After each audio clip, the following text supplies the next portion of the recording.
interesim prej tyre, ose këtë vullnet, këtë shprehje interesit, a mendoni që për një me e kështu më dhonë gjithë që të energjinë Pra po thoni se qasja e Limaj, ndoshta edhe gatishmëria e tij për bërë zgjidhje në këta muajt që e patëm ngërçim politik, e që vazhdon realisht ta kemi, ka ndryshuar deri diku edhe perceptimin për nismën edhe mënyrën se si ata dhe mund të gjykojnë votat e tyre? Unë e shoh, po them edhe një herë për voja jam shumë e gjatë, ka marrë pjesë në 20 fshata zgjedhore. Ta që e ndjeni.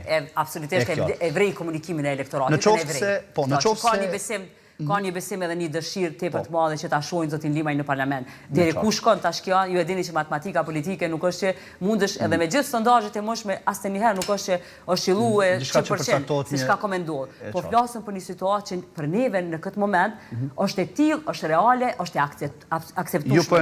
Njerëzit e mbështesin zotin Limaj. Edhe diçka ta them një të vërtetë. Tu qëndru në ashta dhe një leadership i njëjtë i gjatë në politikë, ju e keni pa që qytetarët e shohin pak si robotizm këtë aspektin e prezentimit të liderve. Unë mendoj që këta e kam pa një njeri dë vërtet që flet për politiken si të mëshme brenda qytetarëve. Unë nuk e them se është lideri em, është zoti Limaj, se unë bashkëpunoj ka 30 vite që njihemi, pra ju vetëm të qëndru në nisma, po edhe më herët, si në kryetari i komunës. Mirë po komunikimi sinqert që aje bërë me njerëz, kuda, edhe që nalit pas një kompleks ta shpjegon ty një proces pa pritu nëse ti si e hiç pjesë e politikës. Kjo e ka ndryshu perceptimin për zotin Limaj. Unë e besoj që prej sot edhe 2 javë qytetarët ende kanë me pas mundësi me ndëgju qysh është oferta një politikani seriozet përgjithshëm për vendin, që nuk mendon veç për partinë e për egun e tij, por mendon që kuvendit i duhet një subjekt politik i cili kish me bë diferencën brenda. Limaj dje deklaroi gjatë një paraqitje të tij televizive se në qoftë se AK dhe Nisma nuk janë në parlament, Kurti do ta ketë votën më shumë se 50%. Absolut, është e vërtetë. Dhe ju e besoni se mund ndodh një gjë tillë? Unë nuk du me besu, por du me besu edhe punoj fuqishëm që Nisma me qenë pjesë e parlamentit, mirë po të e dëshiru shumë edhe hyrjen, sigurisht edhe të aleancës brenda në kuvend, sepse menoj se diviziteti i këtyre subjekteve politike e krijon mundësinë që polarizimi i grupeve të fuqishme të partive të mëdha, të 3 partive të mëdha, mos t'ja mundsoj arrogancën e pafund. Domethënë tek numrat kur shihet që ka pas një arrogancë. Na e dim faktikisht prodhimi i këtyre zgjedhjeve të shpejta ka qenë edhe prezenca një arrogance të madhe të numrave të partive politike. Edhe pikërisht për këtë arsye zoti Limaj e ka thënë që i nevojitet Nisma edhe aleanca që të jenë pjesë. Pra pajtojeni këtu se po ju e dini që nëse nuk do të jenë, sigurisht që në bazë të mënyrës se si ne kemi të ndërtuar sistemin zgjedhor, një pjesë e madhe e votave të cilat humbi pastaj i shkojnë subjekteve më të mëdha. Edhe në këtë drejtim ka folë që sigurisht e ka pas potencimin të kjo mundësi. Në rast se Nisma nuk do, unë po shpresoj të mos ndodhë ashtu, por në rast se nuk do të kalon të pragun, do ishit pishman për ndonjë gjë?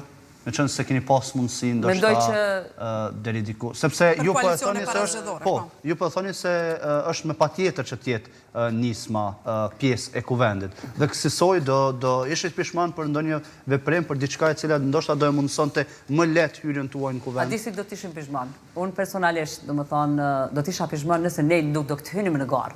Ky do të ishte zhgënjimi shumë i madh i mira njerëzve që i ka qëndru afër me vite Fatmir Limaj. Pra njerëz të cilët nuk e kanë pas lehtë, sepse jo gjithmonë Nisma ka qenë pjesë e institucioneve. Pra nuk do të ishte hera e parë që njerëzit besnik që kanë besuar në platformën, në idealin politik të Fatmir Limaj, qëndrojnë afër pas një interes. Edhe ti hiç nuk i faj, sepse me të vërtetë është materializuar çast shumë politika viteve të fundit që ti nuk e faj pse e mendon. Jo krejt njerëzit qëndrojnë me qenë në një opozitë. Unë po them me shumë krenari për gjithë këta kolegë të mi e kolege, që janë brenda listës, aq pak i njën këta i shenë për platformat e tyre të folë për numrat e tyre.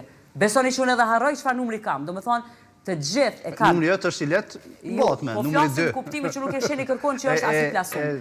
Janë qashtë interesum që nismer me pa brenda kuvendit edhe interesimi i tyre e ka te i kalu çdo ego personale. Pikërisht për që ta unë e kam besim edhe motiv të jashtëzakonshëm, që ta njerëz kanë me qëndru afër dhe puna dhe vullneti i tyre kanë me pru në parlament Nismën edhe kuptohet me liderin Fatmir Limaj. Dhe me hyrjen e Nismës. Jo, pishman do t'ishëm nëse nuk do të provonim, domethënë nuk do të hynim fare në garë. Edhe do t'iknim prej betejës ende pa e provu sfidën, pra kjo është. Dhe një çështje ndoshta edhe krejt të fundit, duke qenë se jemi edhe krejt drejt fundit të kësaj interviste. Në rast se edhe ju në kuvend do t'jeni të hapur për gjitha partitë siç keni qenë, apo preferoni PDK-n?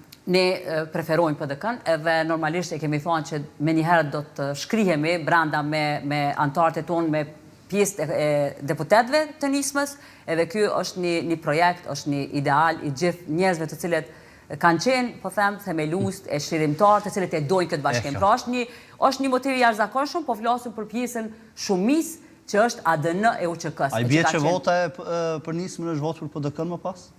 Po flasim për brenda parlamentit, pra si nisma me deputet e vetë do t'i bashkohet grupit parlamentar. Kjo është e thonë publike. Po dhe kjo pastaj në publik mund të interpretohet kështu, se çdo vot për nismën është edhe vot për PDK-n. Ne po flasim nëse të shkriheni më pas. Ne sigurisht që lista jonë është 1-2, po flasim për listën e nismës socialdemokrate, edhe ta ndajmë këtë platformë pe i fakti që ju kërkoni pyetje se çka do ndodh pastaj në kuvend. Edhe është shumë e qartë që fjala publike e zotit Klimaj do të mbahet. Do më thonë, ne i qëndrojmë besnik konceptit që ai ka prezentuar si platformë tonë politike, duke qenë nisma në parlament me numrin 1-2, me një prezentim të kandidatëve që thashtë edhe njerë që i bojnë krenar komplet votusin e nismës, mirë po, unë e besoj që kam i bon derë dhe Kosovës, sepse ka figura që kanë kontribu në shlirimin e Kosovës, por edhe në ndërtimin e shtetit, pra janë dy segmente që bashkohen shumë mirë. Qartë, zonja Izmakut, falenderoj shumë, suksese edhe me listën tuaj, sepse zgjedhjet po afrojnë dhe fushatat. Shumë falenderit edhe njerë për gatishmërinë dhe kohën me qenë pjesë e mesditës.